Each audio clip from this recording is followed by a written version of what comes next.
Wait, you mean this is a real battle royale? I thought it was like a video game tournament. Well, yeah. Didn't you read the invitation? Isn't this like a yearly nationally televised event? How have you guys not been shut down yet? Oh, this is the first year we're doing it. But it is nationally televised. I'm live streaming it to my cousin from Chicago. Ugh, I'm gonna die. But you can't join with a team of just one person. You need a partner. Oh! There's another contestant arriving late as well, so you can just pair up with him. How's that sound? How's that sound? That sounds insane! Oh, I'm sorry. Did you want to drop out, or...? Nah, it's fine. I'll do it. Okay, good.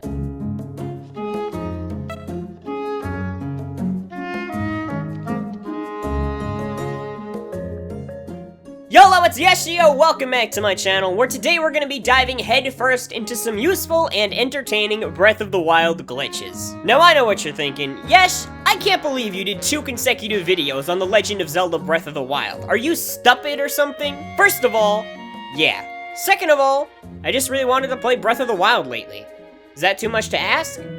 Probably. Just to be clear, I'm obviously not even remotely talented enough to find any of these glitches on my own, so I stole pretty much all of them from this guy Point Curl I've been watching a lot of on YouTube lately. He does Breath of the Wild speedruns and he's pretty funny. You guys should go check him out after this video. But enough with all of this intro stuff. It's glitch time. Let's start off with an easy glitch that lets you sprint at full speed without using up any stamina. All you gotta do is spam the B button while holding down on the D-pad, and there you go, infinite sprinting and no stamina wheel. It's incredibly simple and pretty well known by most Breath of the Wild players, but it's so useful I feel like I have to at least mention it. Let's kick it up a notch and talk about a slightly less useful, although much more entertaining glitch, one that I like to call the hoverboard glitch. You'll see why in a second. Take out a bow with ZR as you normally would, then tap B and then instantly pause with plus, almost at the same time. Switch over to the shields tab and drop whatever shield you currently have equipped, then exit the pause menu. If done quick enough, you should drop your shield on the ground and still be holding your bow out, and as Anakin Skywalker once said, this is where the fun begins. Pick your shield back up if you want to, and hold ZL like you're targeting something. Run forwards and tap X, then hold B and move the control stick forward. Now just lift up on ZL to stop targeting, and this miraculous thing happens. Rolling around at the speed of sound. Got places to go, gotta follow my rainbow. As far as I know, it's impossible to do anything useful with this glitch, but there's no denying it looks super rad. There's also a similar glitch you can perform if you repeat the exact same process with a melee weapon instead of a bow. You can't hoverboard anymore, unfortunately, but if you whistle for your horse while the glitch is active, yeah. Sure, I might not have an ocarina in this game, but the recorder is more of my thing anyway. And I don't mean to be rude, Link, but that looks kind of painful if I do say so myself. It's kind of hard to tell which is the better glitch, flute-playing Link or hoverboard Link.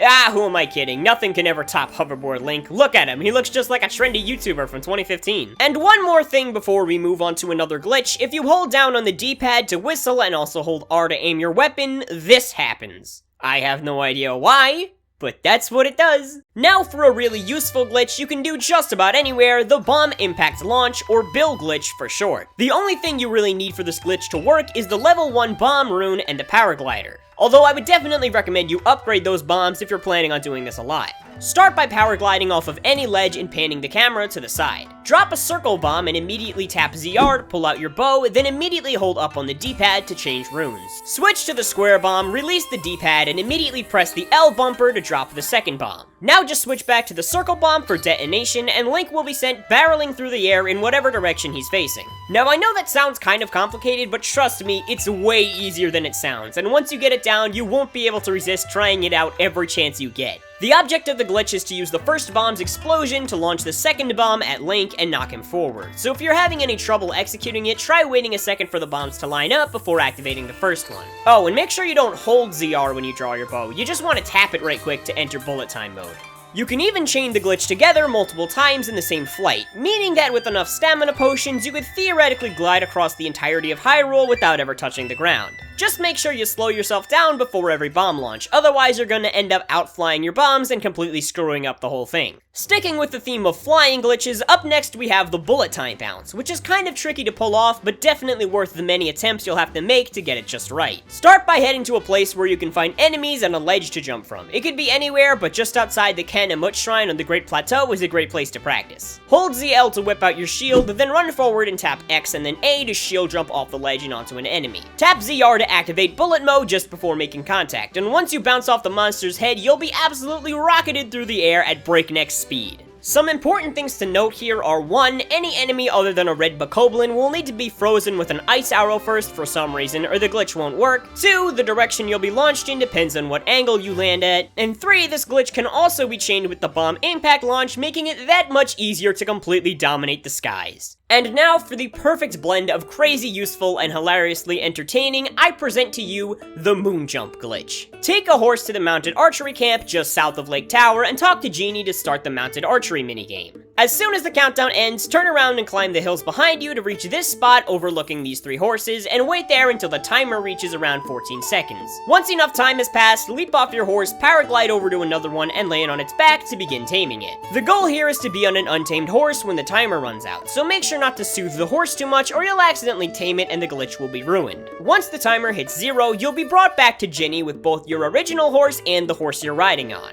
At this point, the game will kind of freak out, and Link will start doing some weird things. But just skip past all the dialogue until you have a chance to access the map screen and fast travel to anywhere you want. It doesn't really matter where. Once you arrive, start spamming the X button, and congratulations, you can now infinitely jump. You'd think this would be really useful for traveling across Hyrule, but now your paraglider is disabled for some reason, so it's really not. In fact, here's a list of other things you can't do. Shield surf, use bullet time, jump slash, pretty much anything that requires being off the ground to use. You can use Revali's Gale to launch yourself into the sky and force your paraglider open, which I definitely recommend doing because the results are breathtaking. For starters, you won't actually put your paraglider away when you land, meaning you can skim across the ground for a pretty long time until you run out of stamina, at which point Link will completely freeze up and won't be able to move at all. There's a bunch of other crazy stuff that happens at this point, but I'm not really sure how to trigger any of them because something different happens every time. You just kinda gotta try it and see what goes down. Don't try and climb anything with this glitch active though, or it'll disable your ability to sprint until you fast travel again, or cancel the glitch by hopping on a horse again. This next glitch can only be performed inside the Zekasho Shrine just northwest of Akala Tower, and it's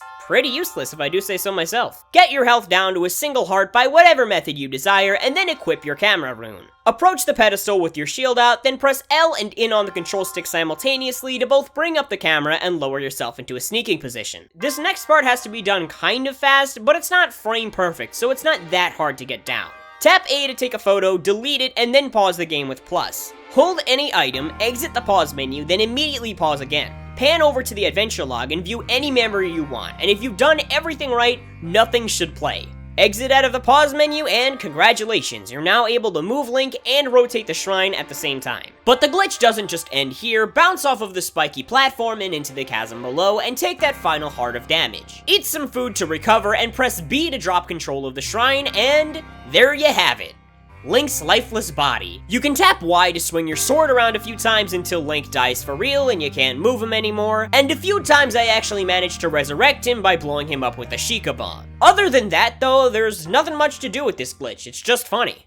Okay, I've got one more glitch to show you guys, and I've been saving the best for last. You might have noticed that during this entire video, I've had full hearts and full stamina the entire time, which is something you're normally not supposed to be able to get. But with the simple hearts duplication glitch, we can max out our hearts and stamina pretty much as soon as we make it to Hateno Village and get the camera rune. Talk to the devil statue beneath the flagpole and trade in whatever amount of hearts you want to duplicate. Save the game and buy all your hearts back, then head up the hill and enter the nearby shrine to the right. Repeat the same process from the last glitch to control both the shrine and Link at the same time, but instead of yeeting yourself off the cliff like we did before, go to the system menu and load up your save file from right in front of the statue. Now go ahead and buy back the heart containers you just sold, and bam, double the heart containers. Seriously, if you need more hearts to pick up the Master Sword but don't feel like tracking down dozens of shrines, this glitch will save a ton of time. It kinda takes a while to buy and sell all the heart pieces, but it is absolutely worth it for this miracle of a glitch. And that's where we're gonna end off this video, guys. I know a lot of these glitches look complicated, but I'm telling you, they're way easier to do than they sound, so if you're up for it, feel free to try them all out yourself. I've never really done a glitch video like this before, so this is all kind of new territory for me. Hopefully you guys enjoyed it though, and who knows, maybe you even learned something. I mean, not something important. You learned Breath of the Wild glitches. Actually, you know what? Scratch that. Breath of the Wild glitches are very important. If you liked this video, feel free to let me know down in the comments, and if you're struggling to pull off any of these glitches and need help, you can let me know about that in the comments as well, and maybe I can help you out. Thank you all so much for watching, and I will see you next time. Goodbye, faithful members of the Yesh Army! Hey! I'm here now. Oh, it's you! Who are you? Call me Spectre. I'm here for the roar. Excellent! The other teams have already had a bit of a head start, but I'm sure you'll both do just fine anyway. I'll take your invitations now, please. About that, I don't have an invite. Or at least I did until some idiot stole it on the train here. Hey. Oh no. You've got around 3 seconds to hand over what's mine before I turn your guts into a soup. Whoa, whoa, whoa, it wasn't me, it was my evil twin. Okay, I realize how that sounds when I say it out loud, but still. Hey, no fighting until you're inside the ring.